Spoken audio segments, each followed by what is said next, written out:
At one end of the spectrum, the war in Ukraine has seen the use of some pretty advanced weapon systems, but it's also featured an array of Mad Max vehicles that aren't exactly factory standard. From the beginning, we saw things like these slat armour arrangements for Russian tanks that somehow came to be known as cope cages, and from there, examples of field innovation have given us things like rooftop EW arrays and ERA blocks put on things that both should and shouldn't mount them. We've seen everything from potentially carefully considered and factory-produced upgrade packages that are featured in state media, all the way to stuff that looks like it was welded together at a workbench 200 years after the nuclear apocalypse. And with the emergence of even stranger designs like these so-called turtle tanks, today I want to look at modified and ad hoc vehicles in Ukraine, ranging from the good and potentially impactful to the somewhat weird, to the stuff that fits very squarely in the don't try this at home category. To do that, I'll start by asking why you would ad hoc or modify vehicles in the first place, and then look at some of the key modifications we're seeing done. I'll cover firepower-centric changes and 3 protection-centric ones. Protective cages, all the way from the relatively basic through to the recent emergence of the Russian turtle tanks,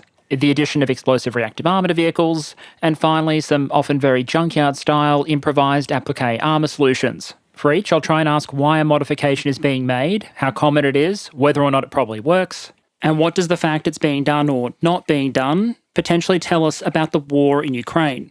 Okay, so let's start with some basics. Why do we see modified vehicles in the first place, and how do those modifications happen? And given that some of the modifications we're going to look at arguably constitute crimes against the original designer's intention, it might be helpful to think of the dark path towards Franken vehicle creation through the lens of motive and means. Motives can be diverse, but historically common ones include trying to make a vehicle better at what it does, say for example by adding more protection or more firepower, or alternatively trying to come up with something that addresses a need you don't have an adequate answer for. If you find yourself short on self-propelled artillery, for example, maybe you try and make your own, so to speak. The interesting point here is that what either of those modification types might tell us about the army that's doing them. In one case, it might demonstrate a perception that vehicles aren't optimised for the environment they're operating in, and in the other, that there may not be enough of the relevant specialised systems available. You're probably not going to home build a rocket artillery solution if you have plenty of HIMARS at home. In terms of means, the how of modification, they can run the spectrum. New factory models or upgrade kits probably sit at one end of that spectrum, and we've seen plenty of that sort of iteration in Ukraine.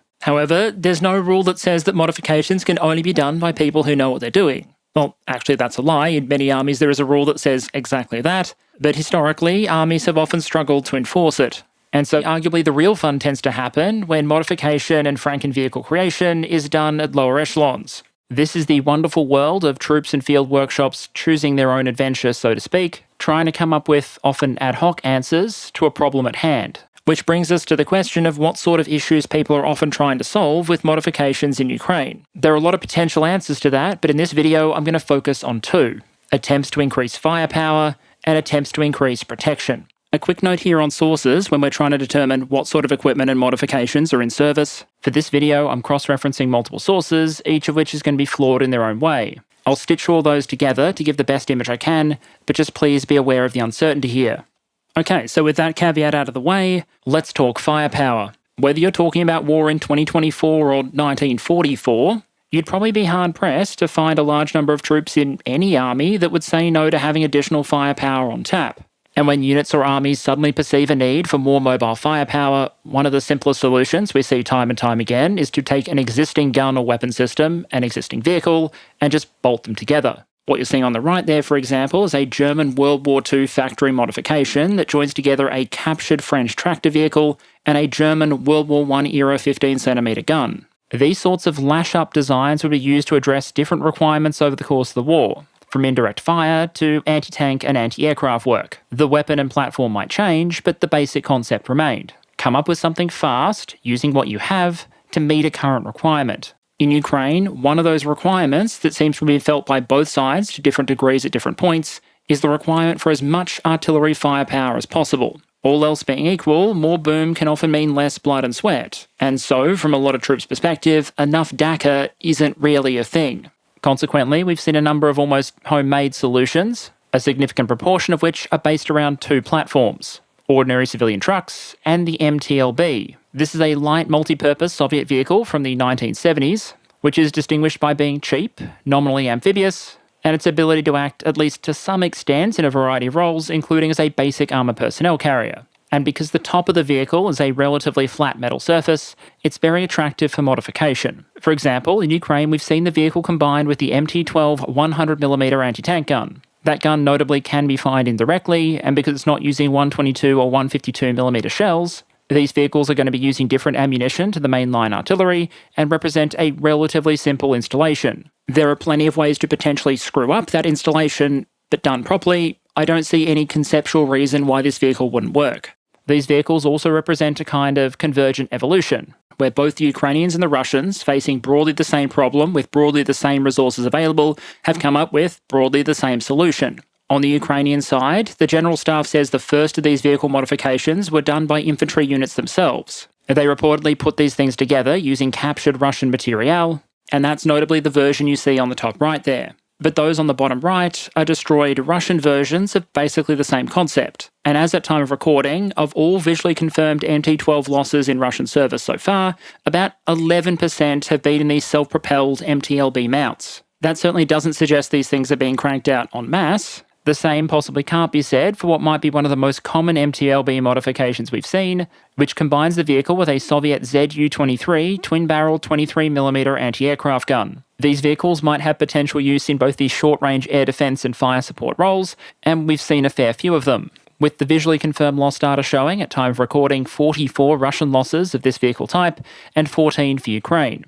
For a sense of perspective, that means more of these things have been visually confirmed loss in Ukraine than Leopard 2 variants. The interesting point here is that, in theory, both sides should have in inventory short-range air defence systems with gun armaments that are much better than this thing. But clearly those inventories aren't perceived to be sufficient, because we have examples of these vehicles being used from 2022 all the way through 2023 to the present day. That might suggest there was a perceived need that predated the February invasion that still, more than 2 years into the fighting, hasn't been universally resolved. Another example, more distinctly Russian, would be this MTLB combo, where instead of a 100mm AT gun, you're mounting an RBU 6000. This, for those of you who don't know, is a primarily anti-submarine weapon with a secondary shore attack role that usually goes on warships. Here, the relevant questions are probably what, why, and does it work? The what is this is basically a very lightly protected, short-range, very heavy indirect fire system. The rounds for the RBU 6000 weigh more than 110 kilos each, have a relatively short range of around 5 kilometers, and in this sort of installation, unlike on a warship, those 110 kilogram projectiles have to be loaded into the system by hand. So this is not a weapon that's going to have a particularly high rate of fire after those tubes are empty, and might be used more in a shoot and scoot role. The why, as the reported hypothesis goes, is a combination of availability and need. The need might be for a system that can put some very heavy boom down on Ukrainian entrenched positions, which is normally a role that would go to the TOS-1A thermobaric system,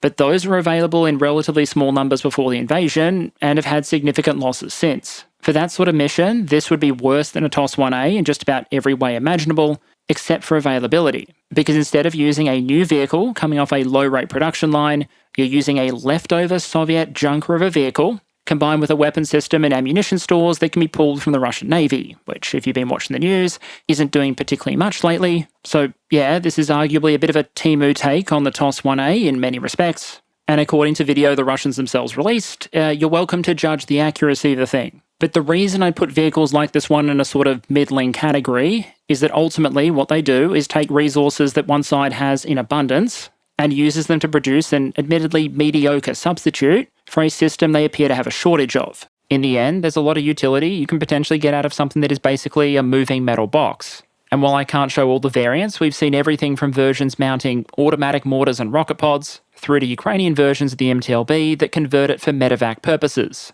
I doubt it will be a particularly pleasant ride for any patients, but at least the vehicle has tracks and a little bit of armour. However, having looked at some A and C tier MTLB modifications, it's worth noting there's definitely some F tier stuff out there. Some of you might remember these MTLBs converted with naval turrets. A lot of observers suspected these things would be terrible when the first images came out, but more recently we actually got some footage of the things that left us in comparatively little doubt. As well as being very high profile, underprotected, and with ergonomics that would not pass an OHS review, when firing, the guns on this thing seem to rock all over the place. That's usually not great for accuracy. At which point you have to ask, was it worth the effort to make the vehicle? Is it worth the ammunition being expended? And would you legitimately be better off just using the MTLB to go tow stuff instead? So, by my nomination, a great F tier entry to close out the MTLB section. Not all firepower-centric modifications, though, centre on armoured vehicles. Instead, a lot rely on one of the apex weapon systems of the 21st century, the Ute, aka pickup truck for the freedom-minded in the audience. The practice of bolting a weapon to a flatbed to create an improvised fighting vehicle is so common, there is a military term for it, the technical. Now, at various times, in places like Libya or Chad, you might expect to see technicals being used in a frontline fire support role. But in Ukraine, rolling up to the front line while blasting away with your 50 cal on the back of a Toyota probably doesn't endow you with particularly long survival expectations. But what we have seen a bit more of are technicals being used in employment modes that don't involve rolling all the way up to frontline trenches. Mode 1 is a primarily air defence role operating against things like drones behind the front lines. This is particularly relevant to the Ukrainians, where one of the solutions to the Shahed problem, rather than shooting expensive missiles at them, has been to use mobile drone hunting teams. These, as the name suggests, are intended to be fast-moving, vehicle-mounted teams that can get into the suspected path of incoming Shahed drones and then bring them down either with gunfire or things like manpads. Now, ideally, you might do that job with an infinite supply of Gepard self-propelled anti-aircraft guns or things like the Skynex anti-drone defense system. But Ukraine doesn't have an infinite number of Gepards. At a higher end, it has fewer than 70. By contrast, it has a shit ton of, admittedly much less effective, old-school Soviet anti-aircraft guns and things to strap them to. And so we've seen adapted ad hoc vehicles operated alongside more purpose-built solutions. Like, for example, these Victor self-propelled anti-aircraft guns that were purchased for Ukraine by the Netherlands and put together in the Czech Republic. The reporting suggests that these systems can be effective, although the amount of ammunition reportedly fired for every drone brought down can be quite high. Their ongoing use, however, does suggest that dedicated shore-out options may continue to be in short supply. The other mode of employment we've seen, which makes a certain degree of sense I think, is the use of technicals in an indirect fire role. Here basically you overcome the survivability issues that come from being an unarmoured truck on the modern battlefield, and you overcome that by just putting a very long-range weapon system on it and keeping it mobile. Working through the available image library, the standard configuration, if you can call it that, is a small, likely workshop-manufactured missile launching rack on the back of a truck. What's interesting to me, however, is what sort of rockets we see used, who we see use them, and the question of how common and thus useful these things actually are. To the first point, a lot of the images I've seen are of vehicles that use rocket tubes that, for a lack of a better term, could be put in the recycled category. We're talking small numbers of tubes taken off destroyed systems like BM-21 Grad, or alternatively, ones in aircraft calibers. A lot of these tend to be lighter, smaller, shorter ranged, more suitable for this sort of installation, and presumably draw on a different ammo stock. I know they're not truck mounted, but as an example, I've got some MTLBs on screen there, equipped with some rocket pods that were originally intended for aviation use. In terms of users, we've seen the full gamut from Ukrainian irregulars all the way up to Russian Guards units, who probably aren't, I imagine, getting these things issued as part of their standard kits. But in terms of frequency and use and general usefulness, I don't think these things are a particularly impactful warfighting weapon. To give a sense of scale, we have visual evidence for 42 Ukrainian Grad systems being destroyed, damaged or captured. The equivalent figure for ad hoc MRLs is 2. The Russian figure for visually confirmed Grad losses is pushing up towards the mid-200s, while the number of makeshift systems making an appearance is at most a handful. Now that could be because the Toyota-based systems are indestructible or no one bothers shooting at them, knowing they're indestructible. But to me, the more likely conclusion is there just aren't that many of these things in service in the grand scheme of things. And if I were to have to take a guess as to why, noting it is just a guess, I think ammo availability is probably key here. No side in Ukraine has enough artillery rockets to keep all of their systems firing as much as they'd like. 4 BM-21 Grads can dump 160 rockets onto a target in a single salvo, meaning if that battery of 4 vehicles fires a full salvo twice a day, an annual production of 100,000 rockets isn't going to be enough to supply an entire army. It's not even going to be enough to supply 4 vehicles. So if the bottleneck is not systems but rather ammunition, there's probably less of an imperative to put together ad hoc systems that might be less reliable, less accurate, or less capable than the purpose-built ones. It's worth noting here that I did recently read an interview with a Ukrainian unit that does operate some of these ad hoc MRL systems. And one interesting anecdote from that report was that the unit relies on captured Russian ammunition or reactivated, damaged or out-of-date ammunition that they restore themselves in order to keep their launchers firing. So again, while it is just a guess, While the presence of these modifications might indicate a shortage of systems for Russia and Ukraine, their apparently relatively limited use might instead point to shortages of ammunition.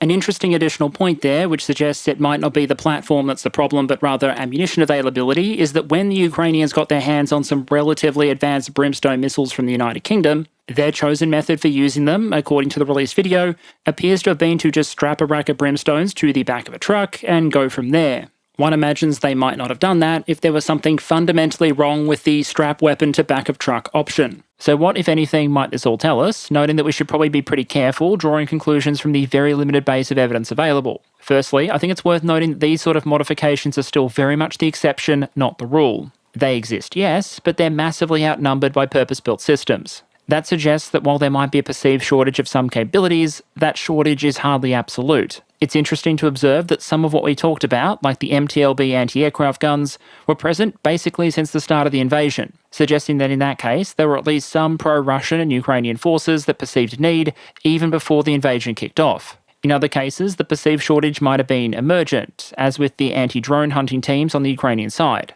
A key point I'd make, however, is that for all of the vehicles we just looked at, I'd argue there are purpose-built options that can do the same job better. And so as long as we continue to see them, I think it's worth asking, what are we seeing them instead of? And what might that tell us about equipment availability and the state of the respective forces? The other lesson, which I imagine forces around the world might be taking a look at, is the value of mobile, lightly protected fires. We'd already seen a lot of concepts in this area emerge globally leading up to this conflict and continue to evolve through it. But it does make you wonder if in the future, when developing requirements, before militaries are quick to jump and ask for a gold-plated, multi-million-dollar dedicated platform to carry a new weapon system, they might first ask whether that problem could be more cheaply and more quickly solved by a slightly more advanced equivalent to having Pavel weld the relevant weapon system to the back of a truck. To move on though, while we have seen a lot of modifications and ad hoc designs that are centred on firepower, arguably some of the most common modifications are those centred on survivability. When coming up with an armoured vehicle, designers often have to balance elements like cost, mobility, protection and firepower. Historically, however, for some unknowable reason, troops have often placed a little more emphasis on that survivability factor. And this starts to touch on one of the problems that comes with trying to analyse protection-based modifications. Namely that, in a lot of cases, you can't safely assume that just because something is being used, that it actually works. Soldiers have free will, most have a survival instinct, and generally armoured vehicle crews would prefer to keep incoming fire outside of their vehicles and themselves safely inside it. They're often also, however, a bit of a superstitious bunch. And so even though militaries during World War II, for example, would run tests to show that strapping track links to the front of your tank, or sandbags to the front of your tank, or putting concrete on the front of your tank did not meaningfully impact its survivability, and in fact, in some cases would negatively impact its survivability, while also, increasing the weight, putting additional strain on the transmission, etc. Oftentimes we would see armies have real trouble stopping their troops from, doing it anyway, because more stuff between you and incoming fire equals more gooder. And with tankers swearing this stuff, worked, some American units in Europe during World War II carried out modifications along these lines at significant scale with a degree of official sanction. You had some senior officers swearing the trade-off was worth it, and divisional maintenance units getting involved. It wasn't always troops just going it alone. We also have precedent for militaries deciding to let troops basically do their thing, even if the thing in question has no measurable impact on vehicle survivability. Reportedly, for example, there were elements of the US Army during the Second World War that were very aware of the fact that adding sandbags to your tank probably didn't help much. Yet, you don't have to look particularly hard to find images of crews being allowed to do it anyway. The point here is that sometimes part of the benefit to protection is placebo. And so strapping a bunch of shit to the front of a tank may not make the tank any safer, but it might make the crew feel safer and as a result, more able to focus on doing their job. And so if militaries do not have a better alternative, they might be prone to allow units to continue fitting, for lack of a better term, emotional support armour to their vehicles, even if all it does is make the troops feel better. We need to keep that in mind going forward because it does complicate our assumptions and analysis a little. But also, this talk of emotional support armour does arguably segue pretty well into our first category of survivability modification. This is, of course, add-on overhead slat or mesh protection for armoured vehicles, aka the famous cope cages. The term was originally coined in reference to a type of slat armour installation installed over the roofs of some Russian tanks before the invasion of Ukraine. Looking at these, it's worth reflecting that designers often optimise against certain threats. And when you have a threat vector that maybe wasn't accounted for during the original design of a vehicle, perhaps because it didn't exist yet, it makes sense that you might see a defensive adaptation released after the fact. And I think it could be argued that the various slat and mesh cages we've seen in Ukraine very much fit in that category. In the vast majority of cases, they've clearly been added after a vehicle has already been manufactured, and it seems reasonable to assume that like most slat and mesh space armour we've seen in the past, they're optimised to defend against specific threats. Because if your goal was just to add more overall armour mass to a vehicle, often it would be more efficient to just up-armour the vehicle, not to start, trying to build a partial box around it. The idea of adding some sort of spaced armour or mesh cage to a vehicle is not a new one.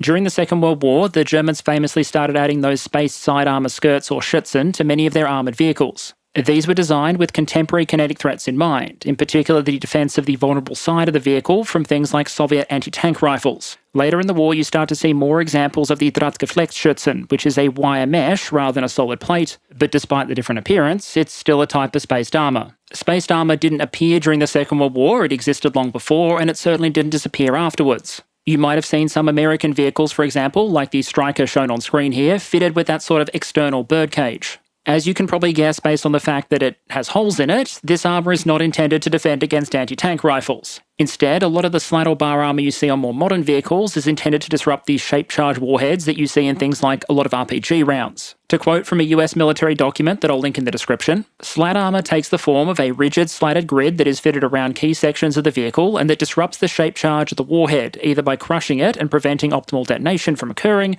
or by damaging the fusing mechanism and preventing detonation outright. By design, it is not 100% effective. The incoming round must travel between the slats. If the round hits the slat or the supporting frame square on, the round can function normally, or even perhaps with greater penetrative power as a result of the increased standoff granted by the slat framework." End quote. So a specialised type of protection to answer a specific threat. And also interestingly, another example of troops continuing to do something that they believe makes their vehicle safer, even if it doesn't do so.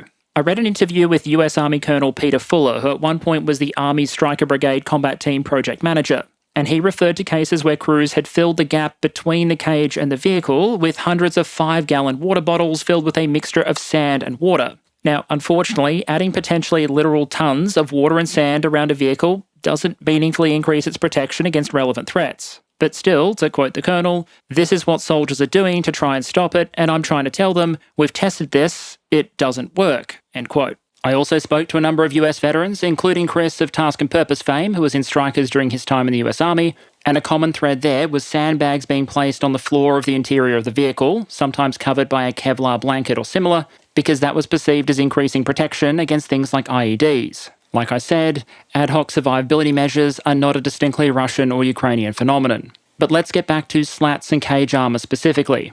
In Syria, we saw some examples of slat and bar armour being taken to incredible extremes. There, the potential threats ranged from ATGMs to kinetic penetrators to drone drop munitions, and so we saw some monstrosities like this thing. A tank encased in so much cage that gun looks like it has maybe a couple of degrees of traverse maximum, and I really, really don't want to know how that thing would perform on the "oh my gosh, the tank is on fire" test. Compared to a lot of what we saw in Syria, the Russian cages of 2021 and early 2022 were much, much smaller. The exact purpose of these installations is still very much being debated. At the time, one of the prevalent theories in Western media was that these had been installed on Russian tanks to deal with top-attack anti-tank guided missiles, things like the Javelin. Remembering that Ukraine was starting to get their hands on more of those systems in the same era as these cages were being fitted. The design also appears to be a combination of narrow slats placed relatively closely together, which is consistent with what you might build if you were defending against an anti-tank missile threat, as opposed to, say,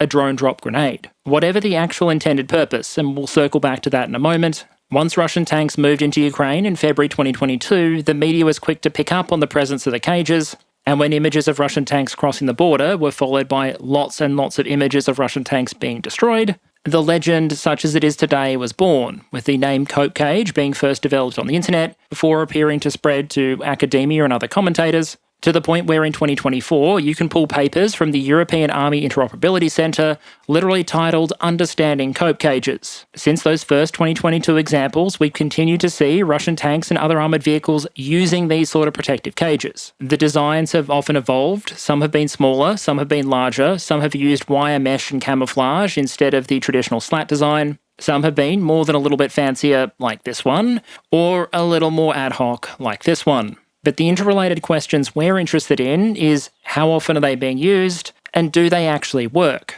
Now, the do they actually work part is perhaps easiest to discuss in reference to the original threat that these were associated with, top attack ATGMs like Javelin. There, the answer reportedly is most of the time, no.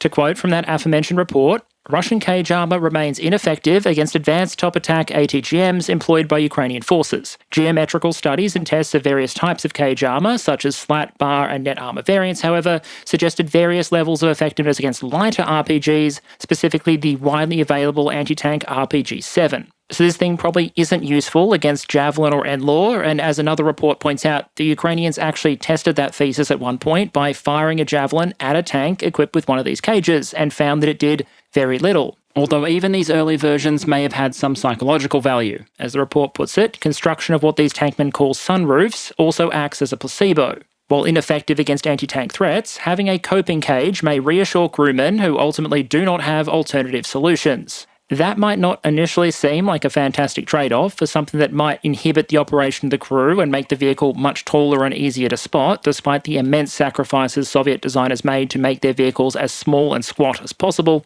But there is a further, potentially unpopular observation I want to make here. Namely, whether or not these things were originally intended to do so, against small drone drop munitions, or FPVs, in a lot of cases, these things can work.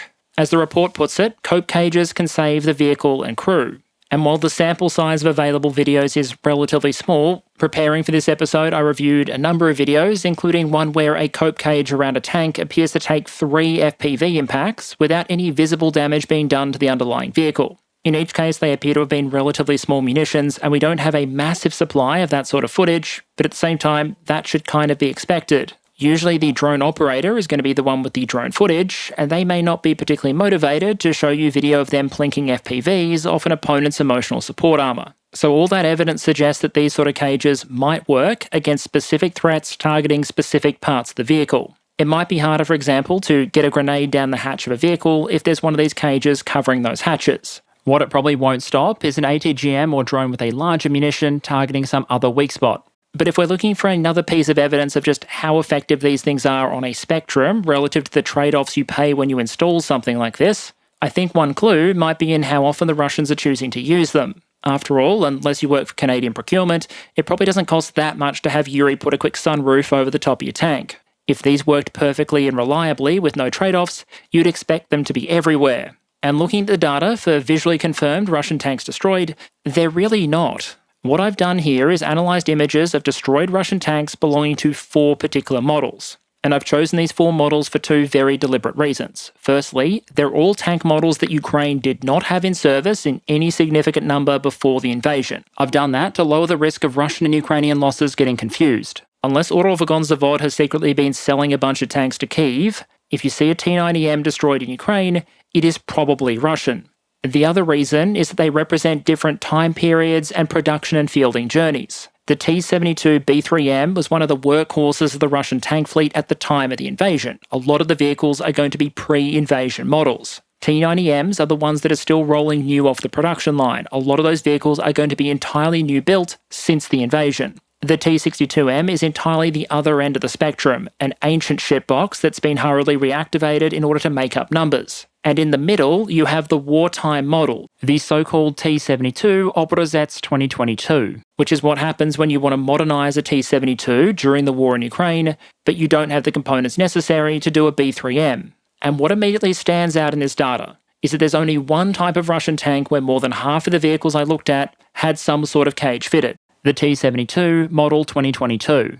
The vast majority of the pre-invasion tanks, the original B3Ms, were not fitted with cages. And the fixture rate for destroyed T-90Ms, which, remember, are fresh off the production line in many cases, is less than 10%, at least of the ones I looked at. So the second highest occurrence rate is actually on another reactivated or modernised vehicle, the ancient T-62Ms, where the figure was about 20%. So put rather roughly, all else being equal, the shitter tanks were more likely to have cages fitted. And the one that was most likely to have a cage fitted was the one that you can basically guarantee was modernised from an existing vehicle after the invasion had already started. Now, just as a bit of a control, because I'm only using destroyed vehicle data here, For the most common vehicle, which was the T-72B3M, I did go and look at the captured data too. Otherwise, you might argue that, hey, maybe the cages are being fitted, it's just that tanks that have cages aren't being destroyed. But you would expect those tanks to still be captured when their units were overrun or they hit mines or many of the other things that cages don't protect against. Funnily enough though,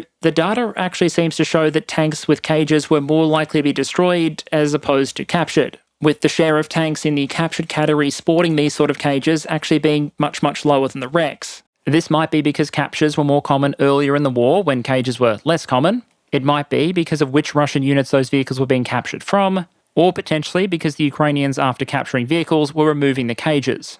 The other part to this data story is whether or not cages are becoming more or less common over time. And so what I've done here is chart the losses that I looked at where a year of that loss was identified by vehicle type, with the percentage representing what share of those destroyed vehicles appear to have had a cage fitted. And the general observation seems to be that cages were much more common across the board in 2023 than they were in 2022, and then the patterns start to diverge a little when you start looking at 2024.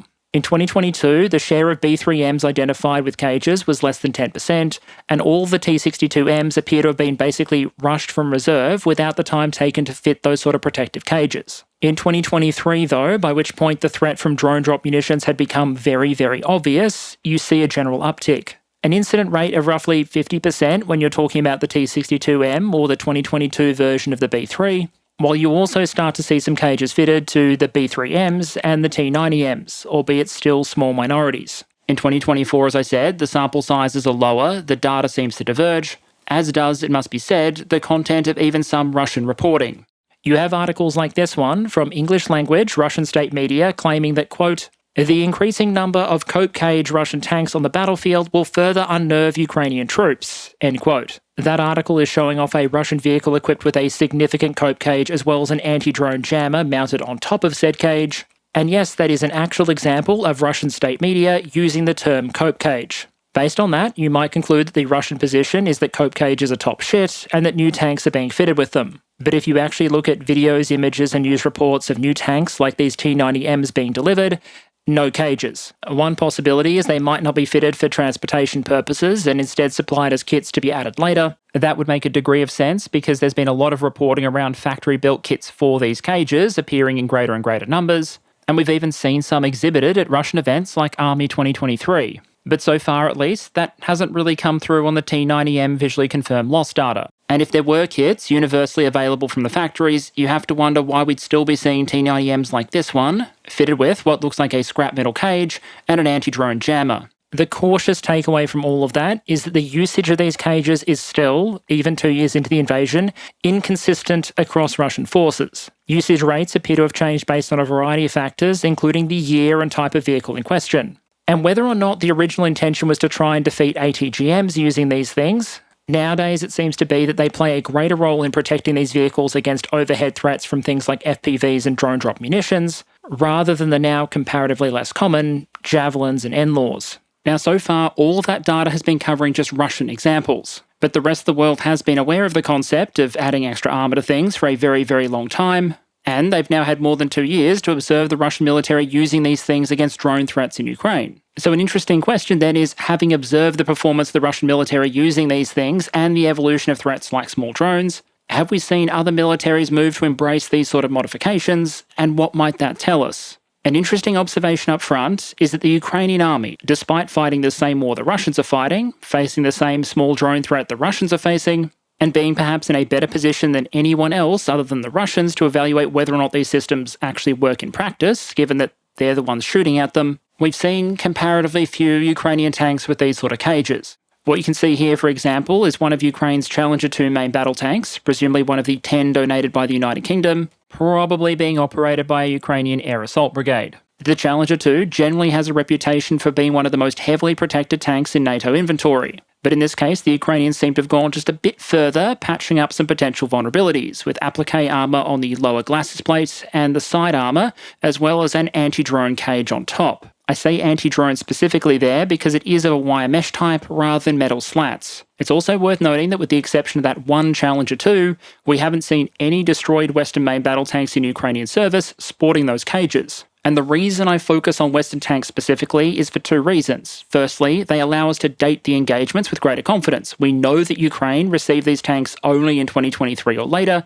which means they were received at a point where Ukraine was aware of the drone threat, was very apparent by that point, and data on the effectiveness of Russian cope cages should have been available. Secondly, these were pieces of high-value equipment that had to flow through the entire supply chain. Acting on the assumption then that Ukraine would probably want to protect these vehicles as best as possible and probably isn't running out of scrap metal and wire mesh anytime soon, we might be able to assume that if the Ukrainians thought a cage would be a net benefit, they would have fitted them. There are always other potential explanations as to why, of course, but the general observation is that cages weren't fitted. I'll also add that given the Charlie cage looked pretty ad hoc and only appeared on a Challenger 2, it's possible we're looking at a unit-level initiative rather than a central one. Where we do seem to see more Ukrainian cage armour is the protection of artillery. Here, though, there's arguably even more permutations to what makes a cope cage than there is when you're talking about tanks. You do have the traditional tank-style cages, like the one you see on this Russian Muster S, as well as the applique carbon armour, but you also see a larger number of full cage-like structures either affixed to the vehicle or set up at an artillery firing position, where it often doubles as a fixture for concealment. That's a fancy way of saying that you might add camo netting or foliage to your drone cage in order to lower your chances of detection.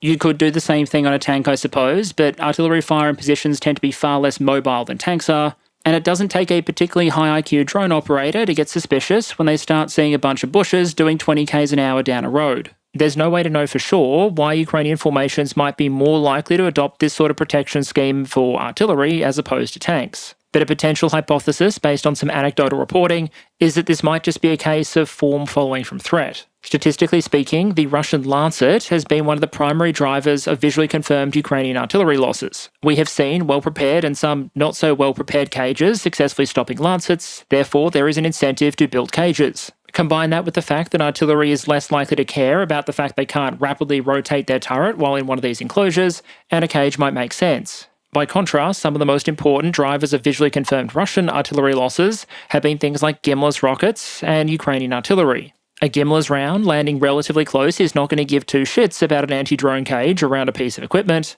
but keep in mind we're not dealing with absolutes here. These cages are more common with Ukrainian systems than they are for Ukrainian tanks, but a quick scan of a recent sample of visually confirmed Ukrainian artillery losses appears to show that it was at most half and probably a minority of these systems that was actually protected by some sort of anti-drone netting. So please don't interpret more common as meaning universal practice. In any case, while Ukraine might be the most high-profile user of these adaptations after the Russian military, the image you're now seeing on the right here isn't of Russian or Ukrainian tanks. These are Israeli Merkavas. As you can see, a couple of them do appear to be wearing Russian-style headdress, but there's a couple of interesting takeaways from this for me. For one, this is an example of the large-scale use of Russian-style cages on equipment that isn't Soviet or post-Soviet in design. I'd also note that the Israeli Merkava 4, unlike the overwhelming majority of tanks we have seen in Ukraine, actually does mount an active protection system, Trophy. That suggests, as you might expect given the design of the system, that it is possible to integrate these sort of cages without inhibiting the operation of the APS.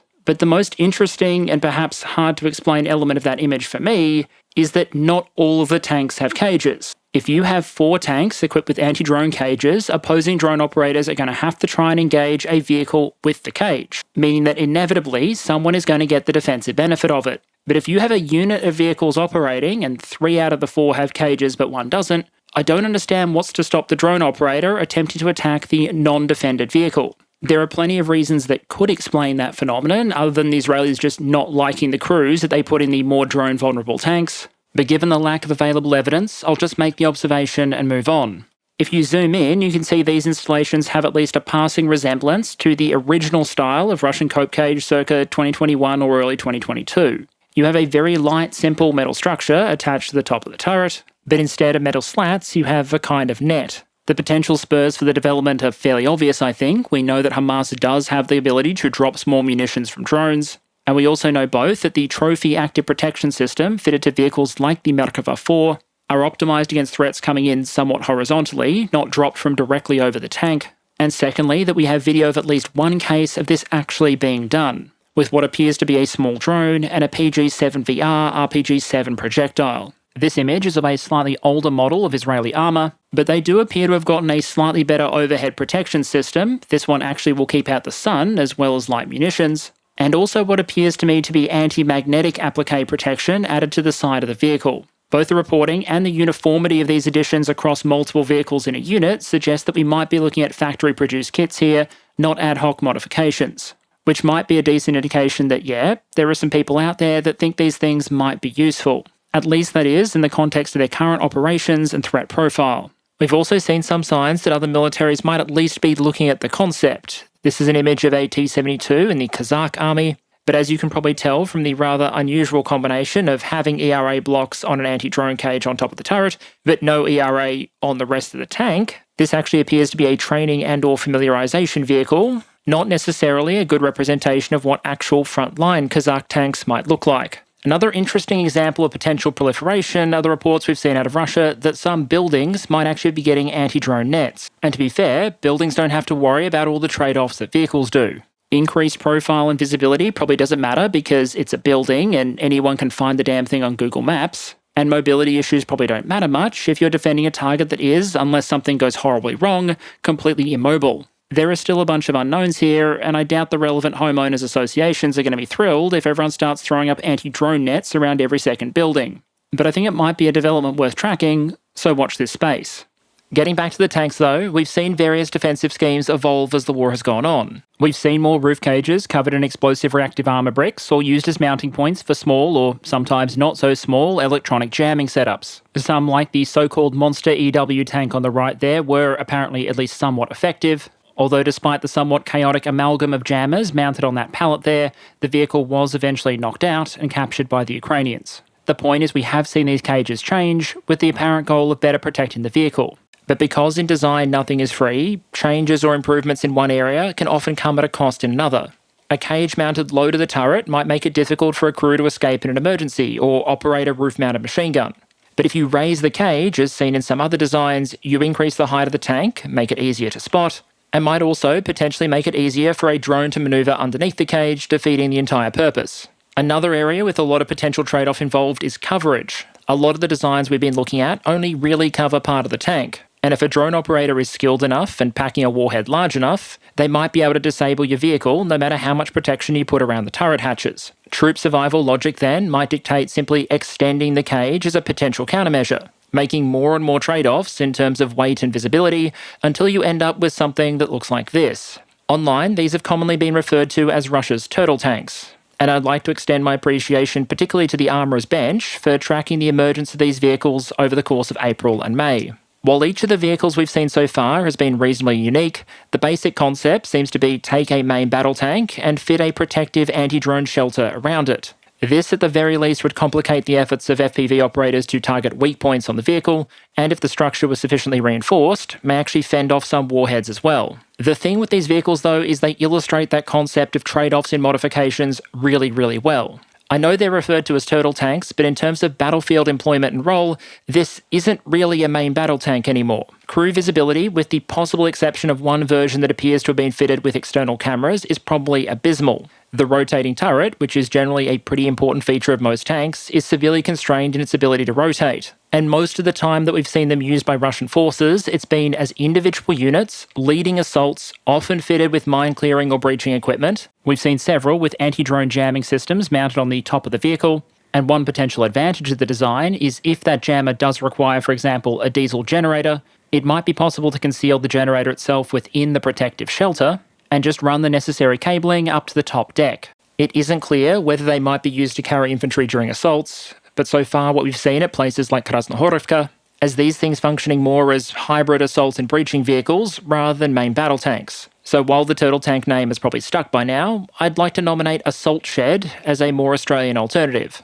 Russian sources have helpfully released a number of images and videos of these vehicles under construction. And what we've seen so far, I think, gives credence to the ideas that these are ultimately local ad hoc efforts without any common design or centralised effort. The structure of the shell, the material used, what if any mine clearing or breaching equipment is attached, the arrangements for crew visibility or anti-drone defence, all of these things differ vehicle by vehicle. The designs do have some commonalities, but they also differ in a bunch of the small and not so small stuff. This vehicle, for example, appears to include an interior metal screen and then an outer layer of mesh defence, which we haven't seen present on some of the other designs. This version, by contrast, uses corrugated metal sheets as its outer layer of defence, and also includes some chain defences over the visible openings. Here's one that's much more open to the front, doesn't have attached breaching equipment and no visible anti-drone jammer, but it does include some potential quality of life features like a step and what might be a door on the rear of the vehicle, which is fully enclosed. Sheer variation suggests to me that this is not some mature design or concept, but rather an idea being spread over the internet and things like Telegram. These are teenage mutant turtle tanks, and they're still evolving. So that's the what and the who. The next question is, are they any good? Because these things have already gotten some incredible media coverage, with some sources describing them as an example of effective Russian battlefield innovation, Russian state media carrying some footage of one of the assault sheds in action, and other sources generally singing their praises or describing them as complete and utter trash. So far, I think it's too early to say anything for sure, but what's clear is they have a mixed record from what we've seen, and there's a lot of trade-offs at play. Some of the footage suggests that yes, they are probably highly resistant to FPVs, but they also, in at least one case, appear to get lost, presumably due to the lack of situational awareness the crew have. One vehicle, which appeared to be leading an assault element, as you see here, was able to carry out that operation without being knocked out by drones, but instead it appears to be knocked out by a landmine and then towed away by another vehicle, as you see here. Task failed successfully, I suppose. The contention at this stage can't be that turtle tanks or assault sheds are necessarily useless. Instead, what I'd argue they represent is an extreme adaptation focused very squarely against a particular threat. They have sacrificed basically everything in order to be about as heavily protected against FPV drones as it is possible to be. If it doesn't have mine-clearing equipment, a landmine is still going to disable this thing. Other tanks, artillery, advanced ATGMs, there's also a long list of other things out there that would probably still pretty easily kill this thing. And given the abysmal situational awareness that comes from being covered with a shed, it might not be able to see and respond to those threats as effectively as a more normal tank. But if you have a scenario where Ukraine is short on all that stuff and has to rely increasingly on loitering munitions and FPVs, well then, maybe lashing something like this together might make a greater degree of sense. And the fact that Russian units are choosing to build these things and then take them into action might potentially tell us something about how they perceive the threat of Ukrainian drones and loitering munitions, as opposed to some of those other threats. I also think it's notable that even as we see more of these things pop up, they're keeping a lot of those fundamental trade-offs and characteristics. This is, I believe, one of the latest images of a Russian turtle tank to make it onto the internet. It's credited to the 40th Naval Infantry Brigade, and it has a couple of distinct features that mark it out as a truly unique example of military engineering. If you can ignore some of the distracting features of the surroundings, like the anti-tank mines being stored within a couple of meters of a tank, and instead look at the vehicle itself, you'll see a line of Contact 1 bricks running down the side of the hull, a metal turtle shell supported by an internal structure, a diesel generator which might be connected to an anti-drone jammer on the roof of the turtle shell, and a flat, pine green paint job, the camouflaging effect of which is only slightly undermined by the absolutely gigantic white letter V on the side of the vehicle, the red, white and blue stripes painted on the gun barrel, and of course the not exactly profile of the vehicle itself. Essentially what we can see here is a vehicle that is all in on defense at the expense of basically anything else. Crew awareness is going to be abysmal, the extra weight significant, the increase in profile massive, and the primary armament is now only likely to be useful in the forward arc. So once again, this looks potentially like a specialised breaching vehicle, not so much a tank. The workmanship is obviously pretty shoddy and the design could probably do with some iteration. But is it stupid? That, I think, will ultimately come down to whether these things end up performing or not. But while the cope cages and turtle tanks might get a lot of attention, they might not be the most common form of protection upgrade that we see in Ukraine. Because you know what's even easier than building a cage around something? Strapping bricks of explosives to it. Explosive reactive armour has been fielded by a wide array of nations, including the US and Israel. But they were an absolute staple of late Soviet and post-Soviet tank design. And so the internet meme in Ukraine is that the Russians and Ukrainians both will fit this stuff to just about anything that moves. And yes, as the meme goes, I do mean everything. The potential problem with that sort of prolific approach is that while ERA is, as one US document puts it, a low-cost solution with a relatively low technical risk, it very much isn't, as we'll get to in a moment, suitable for deployment on all platforms. Quick bit of background. When you're looking at vehicles in Ukraine that have had ERA slathered all over them, most of the time you're talking about this stuff, Contact 1. Developed by the Soviet Union in the early 1980s, this is a first-generation explosive reactive armour product. Basically, the kit is made up of these roughly 5 kilogram bricks, each of which contains about a quarter kilogram of explosive. and is mostly there to help defend the tank against explosively formed penetrators, things like the hollow charges you might find in RPG warheads. There are more modern types of ERA that work against a wider array of threats, but Contact 1 is pretty basic. Despite that though, you will see it everywhere in Ukraine. And as for why, I'd suggest a range of reasons including A, availability, B, comparative ease of use. It doesn't exactly take a rocket scientist to figure out how to attach them, and C, while they may only be optimised against a relatively narrow range of threats, against those threats, they do often work. The image you're looking at here, for example, is claimed to be a Ukrainian tank that was hit by a Russian Lancet munition in 2023. You can definitely see where the ERA bricks may have detonated, which is a good reminder that this is a one-use solution. After the bricks covering an area have exploded, they're no longer protecting that area. But in this case, the point is that despite some light damage, the tank is probably okay. The reason I highlight that most of the time in Ukraine we're talking about Contact 1 bricks, however, is that it's really designed for vehicles with a decent amount of armour underneath it. You can find ERA systems that are designed to be applied to more lightly armoured vehicles. You can see some being used by a BMP-3 on the right there. But Contact 1 very much needs a bit of a firm backing, remembering that this stuff literally works by exploding. So when you are adding a bunch of Contact 1 bricks to a main battle tank that has heavy armoured plates underneath them, that does make a degree of sense. You are paying a bit of a tax in terms of weight and bulk, but that's really the only drawback. But in Ukraine, we haven't always seen the Russians limit themselves to applications that make sense. We have plenty of examples of extra Contact 1 being added to lightly armoured infantry fighting vehicles and APCs, for example, which runs a non-zero risk of something hitting the brick, detonating it, and then the brick causing significant damage to the vehicle. That risk shouldn't exactly be an unknown to the Russians, considering the Soviets reportedly tested this with a BMP-1, with the test reportedly demonstrating that the vehicle probably would have been better off if the ERA had never been fitted. It's probably not a coincidence that some later BMP prototypes and versions that were meant to have this sort of dynamic protection fitted were often also up-armoured. But in Ukraine, we have plenty of evidence of Contact 1 being fitted where it probably shouldn't be. And in the case you can see on the right there, one of those vehicles is actually being featured in a state TV broadcast. With my main questions being, why would you choose this vehicle to show off? And did anyone tell the crew afterwards? It's also worth noting we've seen some success by Western ERA systems as well as Soviet or Russian ones.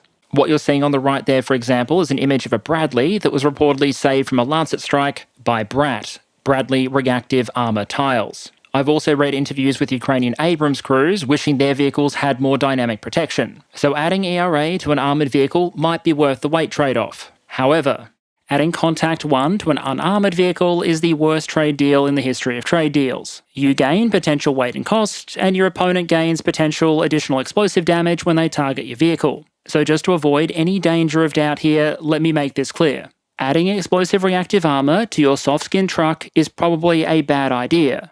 Adding ERA to an unarmoured vehicle and then tempting fate by taking a selfie, also probably a bad idea. And mounting explosive reactive armour in front of the windshield of your soft-skin vehicle is a cataclysmically bad idea. Because now, if something goes wrong, there is a reasonable chance that your airbag system is in fact a 1/4 kilogram of high explosive detonating. Yes, in this case the installation has been done on a frame in front of the windshield, but no, I would not be particularly confident in the physics of that arrangement. Now, yes, these installations have been hilariously bad, and there are a couple of other examples I could show as well. But in the grand scheme of things, with the sheer number of vehicles involved in this war, the number of vehicles inappropriately modified in this way is still probably relatively low.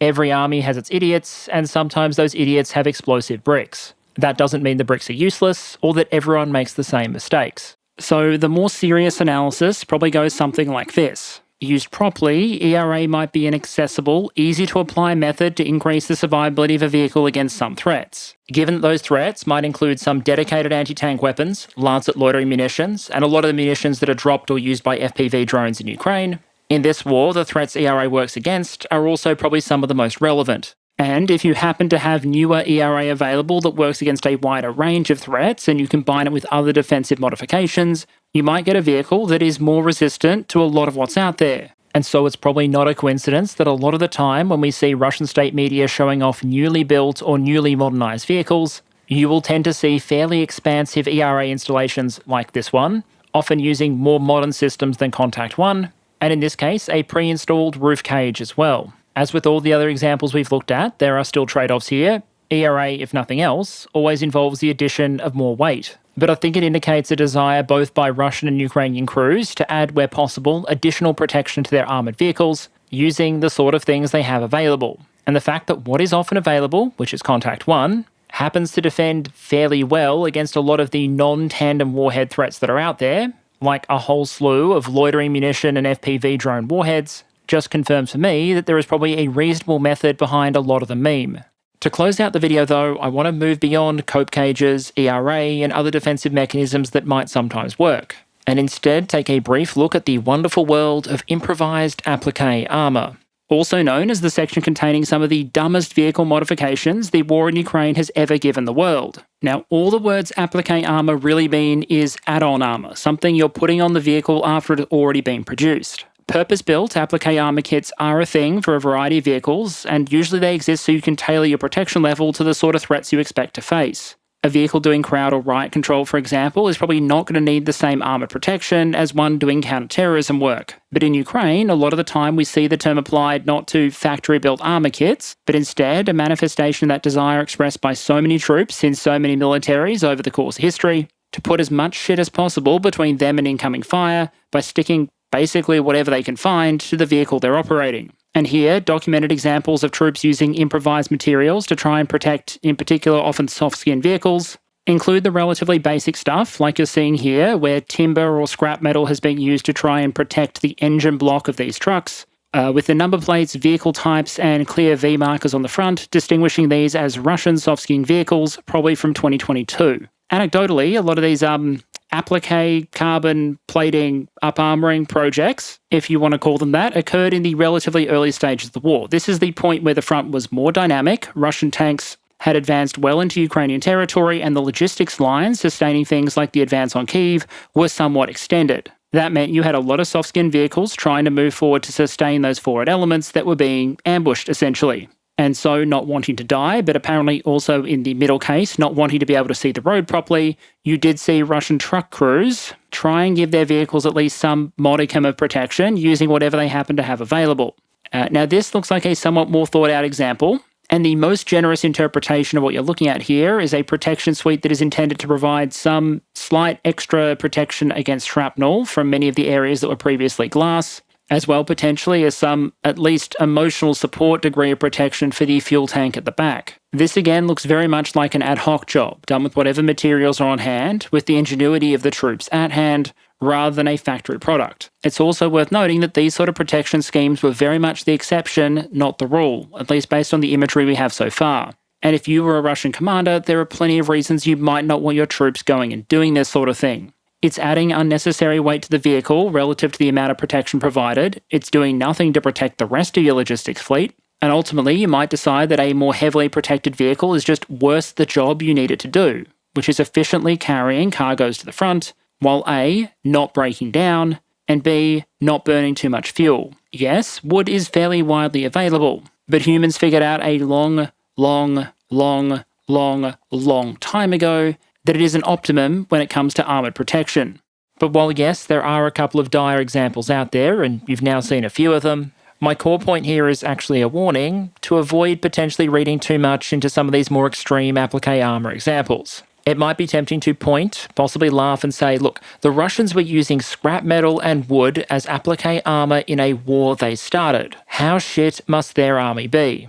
But I think that sort of thinking misses at least 2 points. Firstly, in 2024, you won't see many junkyard war-style protection suites on Russian vehicles like trucks. There is, of course, still a lot of DIY stuff out there, but a lot of it fits into the categories we've already talked about. Explosive reactive armour, protective cages, anti-drone jammers, or systems like the turtle tanks we discussed, or their IFE equivalents. And the second is that from a historical perspective, this isn't a distinctly Russian phenomenon. MacGyver-style protection packages tend to crop up wherever there is a gap between the equipment the troops are being provided and the equipment troops wish they had in order to deal with the threats they're facing. And if that gap is wide enough that troops feel that scrap metal or organic carbon plating might be an appropriate answer, then you may well see it pop up no matter where in the world you are. Yes, that might mean examples like this one from the Philippines, but it also includes examples like this American Humvee in 2004. To oversimplify the story, despite being the most well-funded military in the world and the undisputed global military hegemon,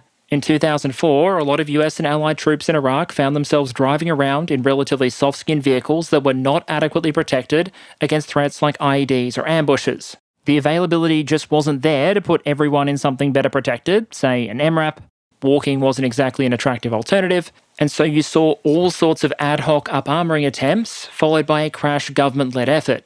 Like what we've seen in Ukraine, the process was arguably sometimes ugly, involved some hard trade-offs, and occasionally a bit of stupid. In terms of trade-offs, weight tended to increase, as did rollover risk, but the threat was there, and the data indicates that some of the changes probably saved lives. None of this meant the US wasn't a major military power, nor that the issue wouldn't eventually be somewhat addressed through a variety of counter-IED system solutions and vehicles. Instead, what it showed is the US military got caught fighting a war that it wasn't prepared for and equipped to fight. And while procurement needed time to address that problem, troops weren't particularly keen on waiting, and so we got to see modifications as an interim solution. I don't think you need me to spell out some of the potential similarities to things like the emergence of the drone threat in Ukraine. What I think perhaps is more telling in Ukraine is that we're still sometimes seeing ad hoc adaptations more than 2 years into the invasion. And that assessment covers not just armour protection, but a lot of the other adaptations and modifications we've talked about. Anti-aircraft gun technicals are not an ideal solution to the drone problem, they're a substitute solution, because Ukraine and its allies have not yet really found a way to make up for the shortage of dedicated SHORAD vehicles even 2 years in.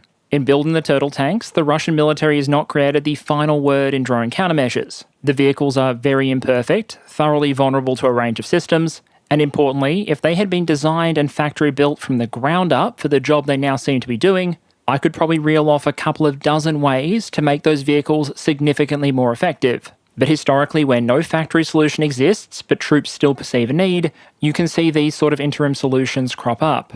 And so as much as modifications can sometimes stand out as examples of ingenuity under fire, they also indicate that official supply chains might not yet be able to supply troops with everything they think they need to address battlefield conditions in Ukraine. Only time will tell if official designers and factories start to catch up, as they have tried to do with anti-drone cages and protections, or if small workshops will remain one of the main drivers of adaptation in Ukraine, for better or sometimes for worse.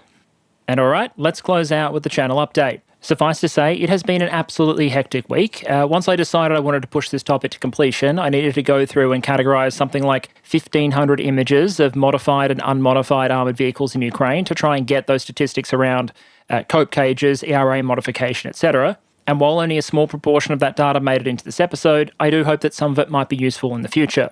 Originally, this week was going to see the continuation of the Arctic series with a look at Arctic warfare specifically, but with the first video getting a somewhat colder reception than normal and the emergence of all these Russian turtle tanks, I thought it was time to close out this one, which I have been working on for a while. My thanks both to the Armour's bench for discussing the Russian turtle tanks and their efforts in tracking and documenting them, Chris from Task and Purpose for talking about his experience with improvised protection in the Striker, and everyone else who agreed to contribute on background in preparation for this episode. Purring Gaming people, I promise I haven't forgotten you. Yes, I know it is becoming a bit of a meme at this point, but I will get to you as soon as I can. Trust me, I'm keen to boot up a video game as well if I get a moment. But for the rest of you, thank you so much for your continued engagement and support.